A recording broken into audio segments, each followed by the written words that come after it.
Bonjour à tous et bienvenue sur les petits papiers d'Ilse. Je suis Judith, démonstratrice d'un pin-up près de Lille. Le projet que je vous propose aujourd'hui, c'est de réaliser cette boîte qui cache à nouveau un savon. Alors c'est le deuxième savon. La semaine dernière, je vous avais présenté une autre boîte avec un savon à la violette. Celui-ci est un savon à la coco. C'est un savon qui permet de faire son produit lessive. Voilà, comme le savon avait une forme différente, j'ai fait une boîte avec une ouverture différente aussi. Mais le parfum est tout aussi merveilleux que le savon précédent. Voilà, je vous retrouve tout de suite pour la réalisation de cette boîte. Pour réaliser cette boîte, j'ai utilisé une feuille de papier cartonné. Celui-ci, c'est du pétale rose qui mesure 15,5 cm sur 25 cm. Alors je pense qu'on pourrait faire un papier sur 14,85 cm, ce qui permettrait d'en mettre deux par feuille. Mais comme ce sont des savons faits main, ils ont des tailles forcément un peu variables et donc j'ai préféré assurer mes arrières puisque ce sont des boîtes que je vais offrir à mon ami qui anime le blog Émile a fait bio et qui réalise ces savons.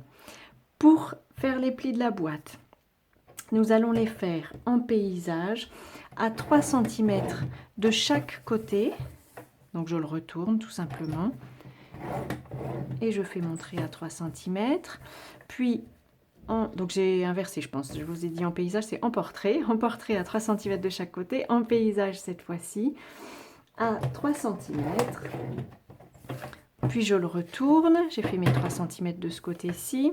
Je le retourne. Je fais le pli suivant à 11 cm. C'est bien ça, je vérifie mes notes. Puis à 14 cm. Ensuite, j'allonge le bras. La mesure suivante est à 22 cm et donc on arrive aux 25 cm de la page, de la feuille de papier cartonné.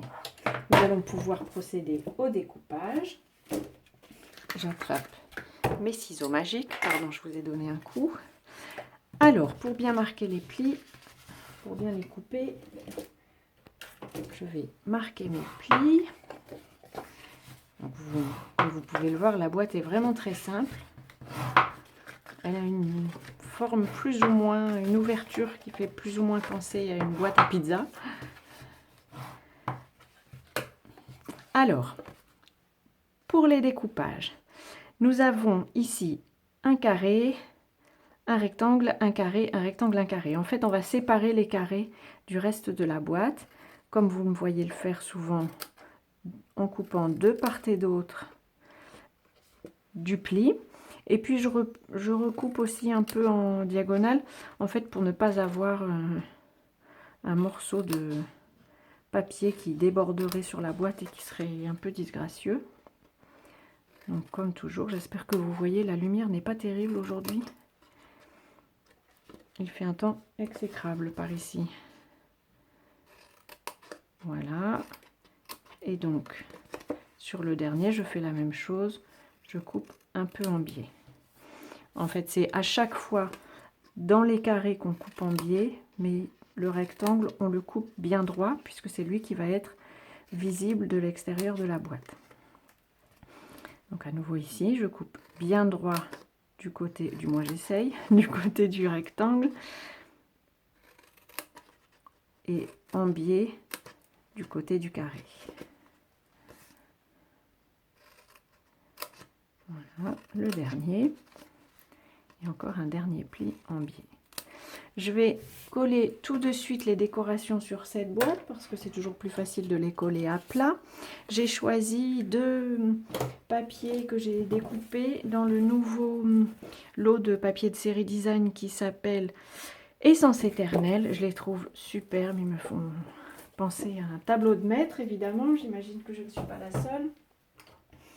Et je trouve que les papiers eux-mêmes, tout seuls encadrés, feraient déjà leur effet. Alors ces rectangles mesurent 8 cm et demi sur 7. Sur cette boîte-ci, j'en avais coupé un. Ici, je vous mettrai les mesures aussi sur le blog. Mais réalisant que sur un savon, il faut, comme vous le savez toujours, préciser la composition du savon, eh bien j'ai décidé de ne pas le faire sur celui-ci pour laisser une place à à l'étiquette avec la composition du savon.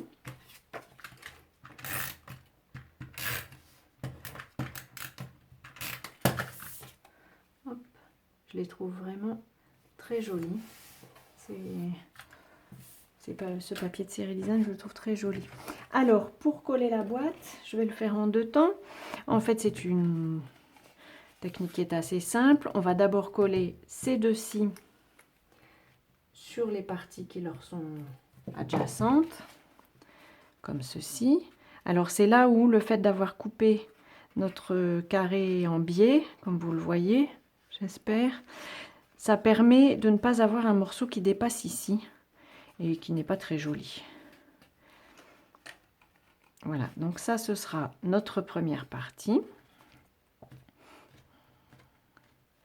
qui fera le couvercle, si je ne m'abuse. Et ensuite, on va coller, pardon, excusez-moi, mettre de la colle sur ces languettes-ci. Et donc, ces languettes-ci, on va les coller sur l'autre partie de la boîte qui va du coup se refermer sur celle qu'on vient de terminer. Donc je place comme toujours le bord du pli sur le bord découpé ici. Et je fais la même chose de l'autre côté. La boîte commence à prendre forme. Et la même chose ici. Alors on pourrait aussi, pourquoi pas, mettre du papier décoré de ce côté-ci. Tout ça est une question de choix. Voilà, la boîte est formée. Pas encore tout à fait collée. Voilà. Et comme ça, elle se ferme. Voilà. Elle est vraiment très simple à constituer. J'avais envie d'une petite décoration quand même, un peu en douceur pour un savon.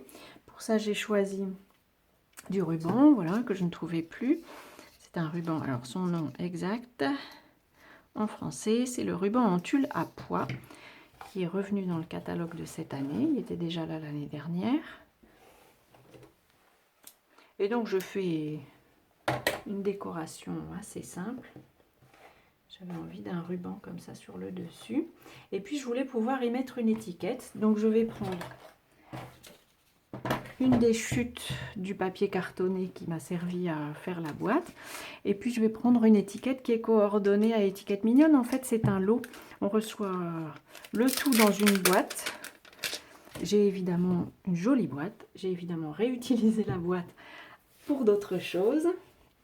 Et je vais tamponner comme sur mon prototype mon souhait en grappe gourmande. C'est une... Alors, c'est pas exactement la couleur qui est dans le papier ici. Je pense que c'est cuvée de cassis qui est dans le papier. Mais grappe gourmande me plaisait assez. Et donc, j'ai choisi de garder ce choix. Je place le souhait plutôt vers le bas de l'étiquette puisque je vais vouloir perforer le haut pour pouvoir glisser le ruban. Je vous retrouve, j'avais oublié de prendre ma perforatrice pour pratiquer le trou qui me permettra de passer le ruban. Voilà, en fait c'est une perforatrice qui n'est pas vendue par Stampin' Up puisque Stampin' Up n'a plus de perforatrice à main comme celle-ci. Alors je vais plier le ruban de manière à pouvoir le passer par l'ouverture que je viens de faire. Et je vais faire un nœud assez simple. Juste à plat comme ça. Je trouve que le ruban lui-même est assez joli et j'ai pas envie de charger la boîte avec un gros nœud, si on peut dire. Donc je vais juste découper le ruban comme ceci. Voilà la jumelle de mon prototype qui pourra contenir aussi le savon. J'espère que ces boîtes plairont à Emilia Félio, dont je vous mettrai, comme la fois dernière, le lien dans la barre d'infos en dessous de la vidéo. Voilà, je vous souhaite de passer d'ici à notre prochaine rencontre de belles journées créatives et je vous dis à très bientôt sur les petits papiers d'Ilse.